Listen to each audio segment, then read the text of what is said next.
I am joined now by Scott MacFarlane, CBS congressional reporter and a political junkie extraordinaire. So this is going to be really fun. So I understand that you think that there's a district in Connecticut, District 5, that could be a bellwether for this election. Tell me about it. Not because it's supremely competitive by both parties' expectations. No, but we should point out it's Fairfield. That's right. It's the western part of Connecticut, Waterbury, Danbury. It's early. I mean, you get results early versus the rest of the nation. So both parties are watching it closely to get a read on whether the Democratic incumbent, Jahana Hayes, overperforms. And it's a rematch from 2022, running against George Logan again. So you have a good sense that it's symmetrical to last time. Did Jahana Hayes do demonstratively better or worse? Indicative, potentially, of what happens all night as you wait for the late results out west. So you're saying indicative of both the presidential races and the congressional races that we care about here in the metropolitan area? Probably more so the congressional races, because Connecticut doesn't have that same presidential dynamic maybe that the Rust Belt does or the Sun Belt.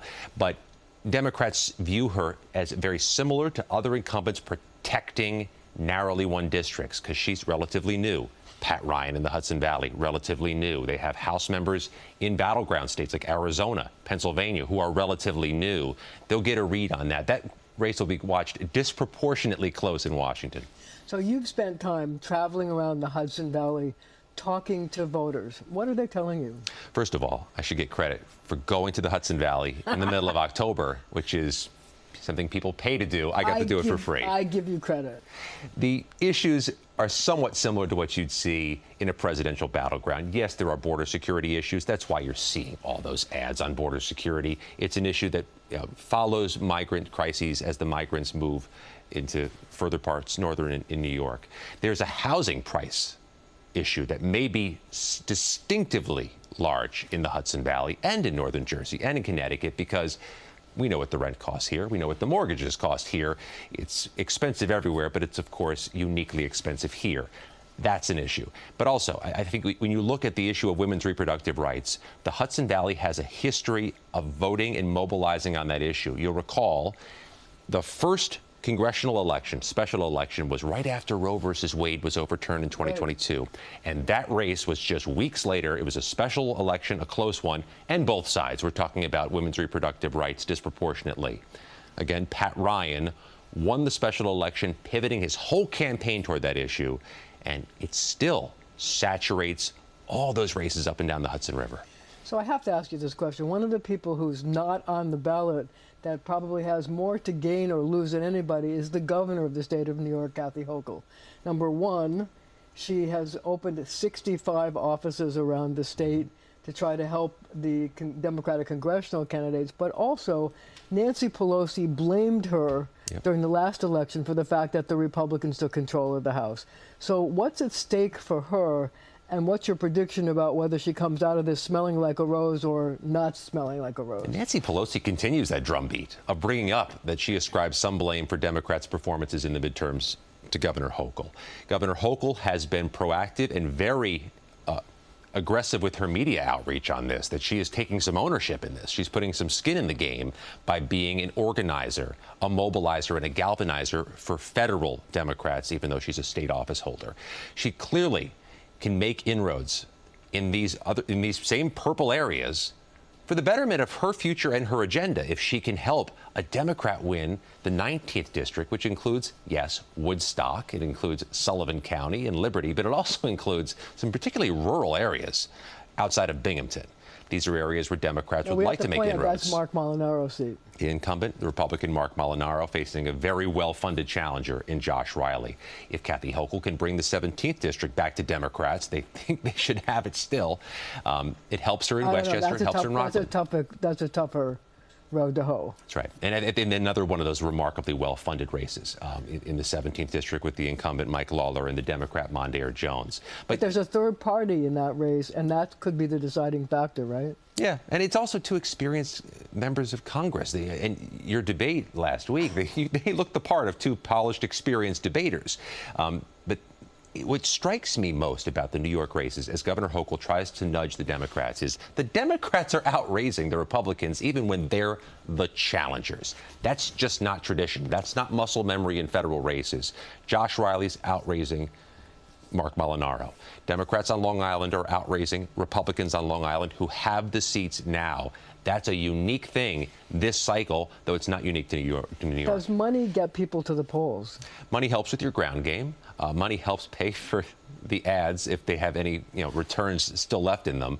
Money helps with your canvassing. Money helps with your door knocking operations. And money does help with those direct mailers we keep getting in our mailbox. There is a belief those things still work, even though we have so many of them on our kitchen table. They think those work. So if you were Governor Hochul, what would you call a victory? Like, how many seats? Look, we know that there are 5 Republicans that they want to flip, and there's a Democratic seat, Pat Ryan, that they want to hold.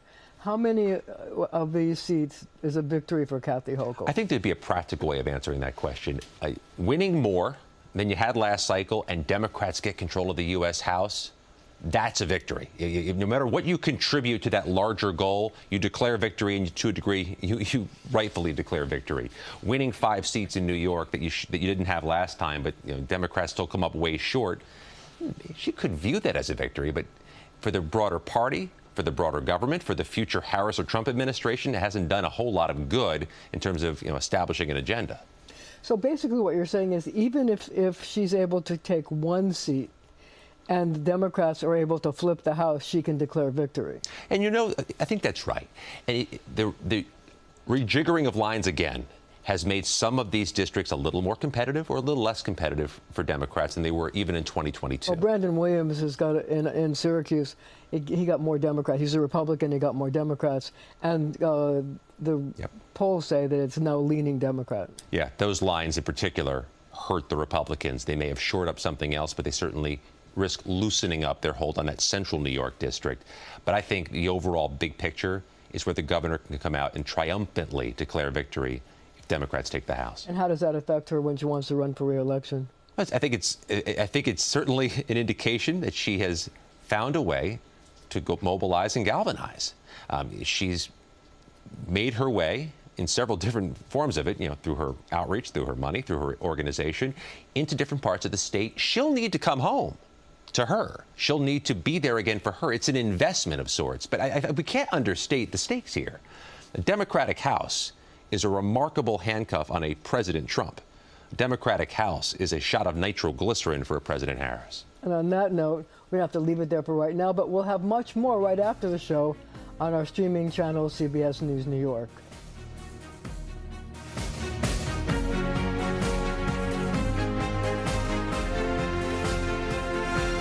We are back with a bonus conversation with CBS News congressional reporter Scott MacFarlane.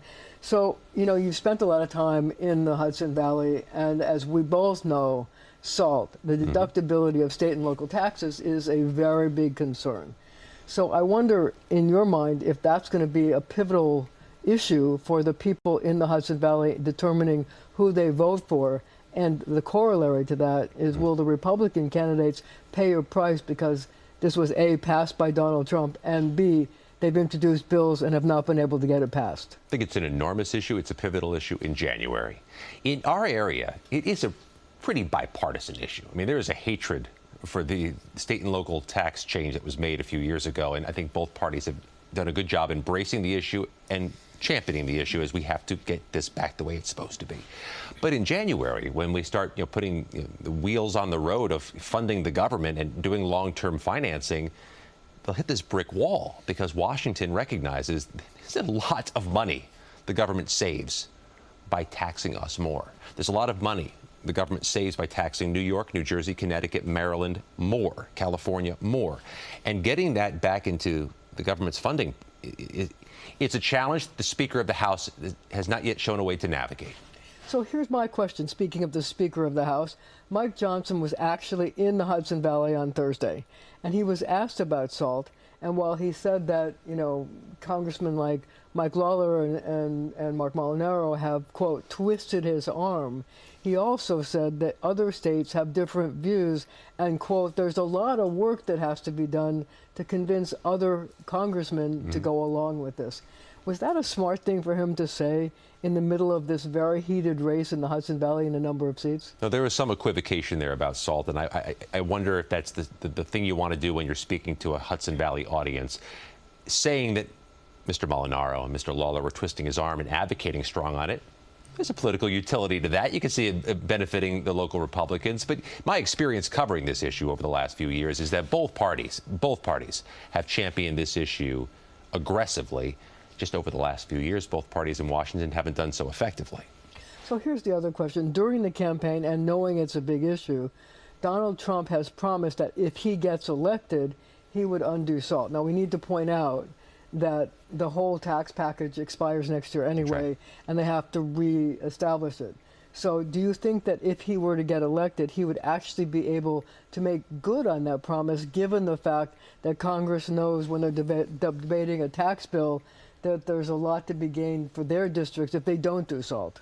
Really depends on the complexion of Congress, right? I mean, it depends if you have new leadership in Congress or bigger margins. What has stalemated Congress as much as anything is the U.S. House being able to lose just 1 or 2 votes on anything and having it collapse. They've been stalemated by numbers. If there's a wider margin, really independent of party. If there's a wider margin, things like that are more possible.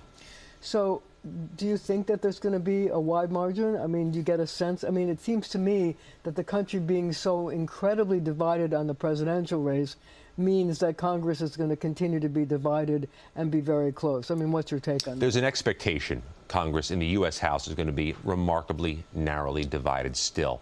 That is why on Long Island, in Rockland, Westchester, Ulster, Dutchess counties, there are multi-million-dollar donation war chests for the congressional candidates. That is bonkers to have that much money fire hosing into local congressional races. That surprises you. In that concentration, geographically, and in races that are down ballot, like U.S. House races, it's bonkers. Never heard of it before? Not to this degree. Not with challengers so significantly outracing incumbents, which indicates the parties think this is on a knife's edge, and every race has outsized importance. So I want to raise another issue, health care. There was another problem over the past week when Mike Johnson was in Pennsylvania, and there was a question about whether he would try to undo Obamacare. And we actually saw the video, and somebody in the audience said, so no Obamacare, and he said no Obamacare. And he has been trying to backpedal ever since, saying he was only talking about reforming Obamacare and not eliminating it. Is that going to resonate as an issue in the congressional races? It has twice. In 2010, the unpopularity of the Affordable Care Act swept Democrats out. Republicans won in a wave. In 2018, the opposite happened. The Republicans' handling of the Affordable Care Act swept them out in the midterm elections. Thing is, this is not a midterm election. This is a different rhythm. It's a different dynamic because there is a top to this ticket where seemingly unpredictable things matter and the predictable does not. But see, here's the other question, though. When you have, yes, it's a national campaign, but people are voting, as you found out when you went into Hudson Valley, they're voting pocketbook issues and other things. So when they're thinking about, gee, I could lose my health care, does that become something you take into the voting booth, or are there other concerns? I think you'd watch the local candidates, and they would have a calibrated message on the Affordable Care Act and health care. Because, yeah, there's a cost issue there, right? And if you're already driven by food prices, housing prices, even transportation prices, you don't want to have that added variable. You just don't see the candidates trying to drive messages on the Affordable Care Act, at least not the incumbents. So when you were in the Hudson Valley, did you find that the border crisis and immigration was playing a role in people's decision about who they'd support? I found it interesting. I didn't have to suggest it as an issue. So one of two things is happening. When I ask what your top issue is, that's an answer a lot of the time. One of two things is happening. It is a prescient, prominent issue, no matter where you are, along the Metro North line or further up. Or people are consuming their news out of silos that are trying to echo to them that it's an issue, and they're believing what they're hearing. So one of those two dynamics is true. Does gender play a role? I think it does in this case. We know from the early ballot returns, women have returned more than men so far in the battleground states. No reason to believe that's not going to stay true until a day of election voting. And the gender gap it's almost, it may be unprecedented. It's certainly unprecedented in this generation. So will a gender gap play a role in the congressional races in New York? That's harder to say because the presidential race is not as contentious here in New York. I think, though, if you just go across, if you go across from Port Jervis into Pennsylvania, that gender gap means an awful lot in those congressional races because those things do align with the presidential race.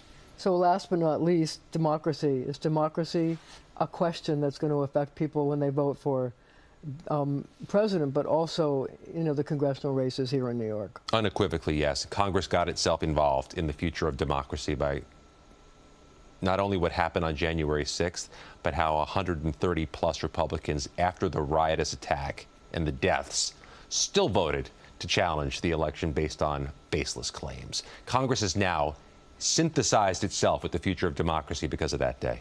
So, the whole area was mesmerized, I think, by the rally that President Trump had here at Madison Square Garden last Sunday, and the racial and hate speech that came out of it.